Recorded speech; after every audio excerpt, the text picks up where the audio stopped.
Olá, meus queridos alunos do nono ano. Vamos ter hoje uma aula diferenciada, né? Então, nós vamos hoje ainda finalizar os assuntos referente à República Velha, tá? Para depois nós iniciarmos na próxima aula os conteúdos que vão falar sobre a Era Vargas, tá? E ao mesmo tempo, para a gente poder igualar as nossas aulas igualmente às outras turmas. Aí, sendo assim, todas as turmas a partir de agora vão para o quinto capítulo, certo? Então, como vai ser a aula de hoje que eu vou passar para vocês? A aula de hoje, ela vai ser a junção de todo o capítulo, o resumo de todo o capítulo dos pontos principais, tá? De tudo que nós já falamos sobre essa república e que, de certa forma, esse assunto vai ser o que mais vai cair na prova de vocês para a segunda avaliação. Então, sendo assim, ao término desse vídeo nós não teremos atividade, tá? Porque a atividade já foi mandado para a direção, tá? Tá impressa. E aqui, como é uma revisão, tipo uma revisão do assunto todinho, e ao mesmo tempo eu quero frisar mais a questão do ciclo da borracha, por isso que eu resolvi recriar essa aula. Aí vocês vão estar sempre voltando para essa parte aqui, caso queiram entender o assunto num todo, a junção de um todo, tá? Então não esqueçam de fazer essas atividades, tanto do livro quanto as atividades dos slides que eu estou deixando aqui, menos na aula de hoje, que não tem atividade, tá? Vocês, eu vou fazer vídeos recortes aqui, então vocês vão conseguir perceber que não vai aparecer o slide lá no final com atividade, porque não vai ter atividade, porque é uma aula geral e um reforço que eu quero dar sobre a Amazônia, porque a Amazônia ficou, o ciclo da borracha ficou muito pequeno, ficou muito pouco para a gente falar dele, e eu acho que faltou mais coisas para dar embasamento para vocês, até mesmo para vocês estudarem para estudos amazônicos, caso venham fazer a prova de vocês sobre o ciclo da borracha, certo? Então, gente, sendo assim, vamos lembrar vocês que essa nossa aula ela continua sendo a continuação da República Velha, só que agora o nosso enfoque maior vai ser para o ciclo da borracha, tá?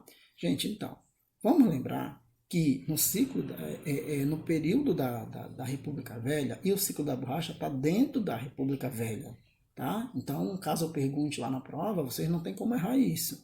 O ciclo da borracha ainda está dentro do contexto do ciclo da República Velha. Então, a aula continua dentro desse contexto de República Velha, mas o enfoque maior vai ser agora no ciclo da borracha, mas a gente vai ter que repassar isso. Então, vamos lembrar. A primeira república é colocada como República da Espada, certo? Onde nós temos o nosso primeiro presidente, que é Deodoro da Fonseca, e depois o segundo presidente. E aí, depois disso, nós vamos para a chamada República Oligárquica, né? Que vocês já viram onde vai predominar na República Oligárquica justamente o chamado voto de cabresto, né? É o chamado voto de controle, que era aquele voto que geralmente o homem, né? O dono das terras obrigava os trabalhadores a votarem em quem eles queriam, né? E geralmente esses coronéis, geralmente eles estavam diretamente ligados à política. Ou eles eram governadores, ou eles eram prefeitos, ou até mesmo eles eram senadores. Então, como o voto ele não era ainda um voto fechado, né? Secreto como é hoje, para ser a palavra mais correta, o que acontecia? Eles conseguiam saber em quem o curral deles tinham votado. Então, vamos pensar assim mesmo. Se eu sou dono de uma fazenda naquela época, eu vou saber aonde o fulano, o ciclano, as pessoas que moram na minha fazenda vão votar. Lógico que eles não vão conseguir mentir, né, o voto deles naquela época. Porque o voto, além de ser nominado, né, tipo assim, eu quero saber o voto da dona Marília. Ah, tá aqui, a dona Marília votou no candidato tal. Aí, se aquele candidato não fosse o candidato, daquele coronel, pode ter certeza que aquele homem ou ia ser, ou aquela mulher, aquele homem, né, especificamente, que a mulher ainda não tinha direito ao voto, ele ia ser expulso daquela fazenda, ele e a família dele. Então, as represálias eram para isso. Então, porque o que acontecia? A forma que eles se organizavam era para que todo o resultado chegasse ao que eles queriam, certo? Aí nós vamos avançar um pouquinho aqui nos conteúdos. Uma das coisas que mais se destacou aqui foi a chamada República Oligárquica, né? Que ela inicia em 1894 por Prudente de Moraes, foi eleito presidente, iniciando uma nova fase da República denominada República das Oligarquias, né? Que duraria até o ano de 1930, que vai ser na nossa próxima aula, né? Que nós vamos começar a falar da Era Vargas, com a chegada de Getúlio Vargas ao poder, certo? Então, eu já até fiz uma breve colocação com relação a isso, e aí nós vamos pular para um outro ponto interessante a ser abordado. Bom, gente, um outro ponto super interessante a ser abordado, com certeza vai ser a política do café com leite. Por quê? A política do café com leite ela foi de suma importância, porque o que aconteceu? É aí que entra a história da Amazônia, né, do ciclo da borracha, que a gente fica... Para nós aqui, historiadores, às vezes é uma questão ainda complicada, porque o que acontece? Nessa época, a política que dominava era Minas e São Paulo, porque a política do café com leite, ela se dava entre os dois maiores produtores de café. Claro que Minas era o maior produtor de leite também, mas aí se deu... mas em compensação, ele também era o segundo maior produtor de café. Então, ora o poder ficava em Minas, ora o poder ficava em São Paulo. Vocês vão perceber na próxima aula que justamente Vargas vai quebrar esse acordo que tem entre da política oligárquica ou da política do café com leite, né? Quando ele dá um golpe de Estado e assume a presidência. Tá? Então, depois a gente vai chegar aí na parte do Vargas. Vamos ver um outro ponto interessante aqui, que eu vou já mostrar. Um outro ponto que se destacou bastante, a gente foi que nós temos que estar super atento, é na política dos coronéis. É a política dos governadores, né? Como eu falei para vocês, os governadores nada mais eram do que os próprios coronéis, né? Que indicavam outros coronéis para governar os municípios. Então, esse período da República ela era muito bem amarradinha para os grandes proprietários de terra dominarem o país, né? E como São Paulo e Minas mandavam, né? A maior parte da economia estava lá, ficou super fácil para que isso acontecesse. Então, essa política dos coronéis, ela se deu de que forma, né? Essa política foi de extrema importância para a alternância de poder entre as oligarquias, pois contaram com o controle dos coronéis em seus currais eleitorais, aquilo que eu falei para vocês que ocorreu e muito na República Velha, né? Então, um outro ponto que se destacou bastante aqui, que eu falei, foi justamente assim, identificar de onde vinham esses títulos de coronéis, né? Porque é quase assim uma leitura que a gente tenta fazer assim como se fosse lá na Europa, né? Na Europa existiam os nobres, né? Alguns compravam os títulos de nobreza, já os coronéis não. Os coronéis eles foram sendo agraciados, né? Eles foram sendo agraciados e foram ganhando esses poderes desde a época do Império, né? Quando eles participavam, serviam à corte, então eles foram, de certa forma, com a Lei de Terra de 1850, foi dando um favorecimento para eles. E eles foram, por processo, seja lá de grilagem de terra, ou então com a conivência do Estado, eles foram se tornando, ficando com grandes partes das terras. Tá? Vou seguir um pouquinho aqui. Importante também só relembrar para vocês que o voto de cabresto ele foi um mecanismo de acesso aos cargos eletivos por meio da compra de voto com utilização, compra de votos entre aspas, né? Utilização da máquina pública ou abuso. Eu acho que eu vou ficar mais com essa parte, enfatizar na questão aqui do abuso de poder econômico. E que tinha a coerção e o apadrinhamento como linha principal de base dessa política, tá, gente? Então é essa parte que eu quero chamar bastante a atenção de vocês para isso, tá? Pois é, uma outra parte assim que se destacou bastante é porque a gente perguntar, mas quem se beneficiou com a República das Oligarquias? Claro que os grandes latifundiários, né? Latifundiário, dono de terra, tá? Grande latifundiário, grande proprietário de terra. Pequeno latifundiário, pequeno proprietário de terra, certo? Então foram os grandes que foram os grandes privilegiados. Tem que se destacar isso na hora de fazer essa revisão do assunto para juntar o assunto geral, tá bom? Um outro ponto que também foi bem interessante nesse debate foi quando a gente foi se atentar para os estados que se beneficiaram. Inicialmente São Paulo e Rio de Janeiro. Mas também,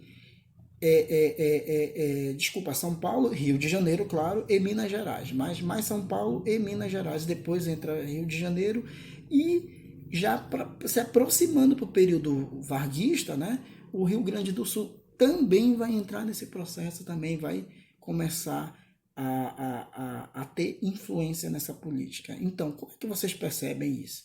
Toda essa política ficou no cunho sul-sudeste. Então, o sul e o sudeste dominaram esse período. Né? Enquanto isso, aqui a Amazônia também estava tendo um ciclo econômico. Lá no Nordeste também estava tendo outro ciclo, que é o ciclo do cacau. Mas esses ciclos, eles ficavam restritos à nossa região, porque assim, aqui a região norte, ela era uma região isolada, porque não havia ligação de nenhum estado do norte por terra com nenhum outro do Brasil, que se registre isso, tá? Gente, eu acho que uma das coisas que mais foi interessante ver nessa aula foi as consequências dessa dominação, né? Que gerou as desigualdades regional que permanece até hoje. A gente sabe que quando a gente começa a passar fazer uma análise dos estados mais pobres, a Amazônia, no caso a região norte, é a região mais pobre do país, e depois a gente começa a passar para o Nordeste também, que é a segunda região mais pobre, e as regiões mais ricas, entre aspas, né, pelo menos assim, digamos assim, em questão de PIB mais elevado, você já vai perceber o Sul, o Sudeste e depois o Centro-Oeste, né? Então, isso é uma das características que mais vão se destacar, vai ser justamente essas desigualdades sociais que vão ficar latentes. Até hoje é perceptível isso. Né? E a industrialização no Brasil ela vai acontecer justamente como reflexo da política do café. Tá? Então vamos avançar aqui. Bom, gente, aí chegamos aonde eu queria, né? Dar um destaque maior que era para poder falar sobre o ciclo da borracha. Então, gente, o ciclo da borracha ele foi de suma importância para a região amazônica, mas assim, a história, a gente tem até uma crítica que geralmente nós historiadores daqui da Amazônia fazemos, que é o que acontece é que o ciclo da borracha, o Brasil não conhece a história do ciclo da borracha. Nós conhecemos aqui, na verdade vocês estão tendo a oportunidade de conhecer, porque tem nós historiadores que continuam pesquisando todos os efeitos de quanto foi avassalador no sentido de melhoria para o povo o ciclo da borracha na Amazônia. Mas vamos separar aqui, tá, gente? O povo elite, tá? Estamos falando assim dos seringalhistas, tá? Vamos separar esse povo trabalhador, porque esse povo trabalhador, como eu falei na aula passada, eles vieram fugidos da fome, da seca no Nordeste, vieram para cá enganados, não tinham condições boas de trabalho. Né? No processo, quando eles chegavam e vendiam todo o produto que eles tinham, isso quando não eram comidos pelas onças, quando não sofriam ataque de outros animais, ou pegavam malária dentro das matas, né? O produto deles era vendido a preço de banana. Fora que vale lembrar que teve também o tipo de escravidão que existiu lá dentro, que às vezes eles iam para uma determinada terra onde tinha um seringalista, e esse seringalista, que era dono das terras onde possivelmente tinha a seringueira, tá? Que era que dava a matéria-prima, que fazia a borracha, como vocês estão vendo aí na imagem. Né? Então, esse seringalista, ele pegava o produtor que foi lá, produzia a riqueza todinha, ficava com a menor parte, esse dono da terra já ficava com a maior parte, e ele depois vendia, né, para um atravessador, onde esse atravessador vendia mais caro ainda para fora e assim o lucro ia aumentando. Só o que, que acontece? Aqui na Amazônia se formou uma elite, né? Como eu disse para vocês. Tanto que as duas elites que mais se formaram foi a elite belenense e a elite manauara, né? Tanto que vão ser as duas cidades que vão mais se desenvolver. Mas tem que se deixar um registro, por exemplo, por isso que eu quis voltar para essa aula e destacar mais o ciclo da borracha. É preciso se registrar que a maior parte da borracha que saía daqui da região amazônica não saía da região de Belém, tá? Na região de Belém escoava-se o produto já por causa da distância que Belém tem do Oceano Atlântico, que está a 100 quilômetros em linha reta. Então, por Belém já ter porto, por Belém desde, né, o período de que o Brasil ainda era colônia de Portugal, que havia uma relação muito mais intensa econômica entre Belém e Portugal, então Belém ganhou essa recompensa, né, pode-se dizer isso, porque daqui se escoava a mercadoria. Então, como é que Belém se desenvolve? Lógico, a partir do momento que esses seringalistas vêm vender o produto aqui na cidade de Belém, que eles precisavam fiscalizar para ver se não ia haver corrupção, eles tinham que trazer para cá e ficar aqui acompanhando o processo, né? Então o que acontece? Para eles ficava mais fácil eles começarem a construir uma cidade aqui, a modernizar essa cidade aqui. Então foi o caso quando Belém começa a se modernizar por conta disso, porque eles começam a vir morar aqui, então claro que eles vão querer uma melhoria de vida para eles também. Tanto é que aqui eles vão construir palácios, eles vão construir muitos palacetes naquela época no mundo, né? Devido aos acontecimentos da Revolução Francesa, ainda a França virou modelo para todo mundo, né? Apesar de que eu falei para vocês que na Revolução Francesa, na verdade lá no 8º ano, eu falei que para o mundo a França era um modelo, mas dentro da França só o povo francês sabia o que o processo revolucionário também estava fazendo de mal para os franceses, né? Mas vamos deixar a Revolução Francesa e voltar para a borracha. Então, tem que se registrar que essa riqueza não saía de Belém. Tá? Essa riqueza ela não era captada, a maior parte dela em Belém. Tá? A maior parte dela veio justamente lá do estado do Amazonas e do Acre, tá? da borracha, mas era escoado por aqui por causa da distância que tinha com relação ao Oceano Atlântico. Tá? Isso está bem claro. Então, vou só avançar um pouquinho aqui para mostrar para vocês outra coisa.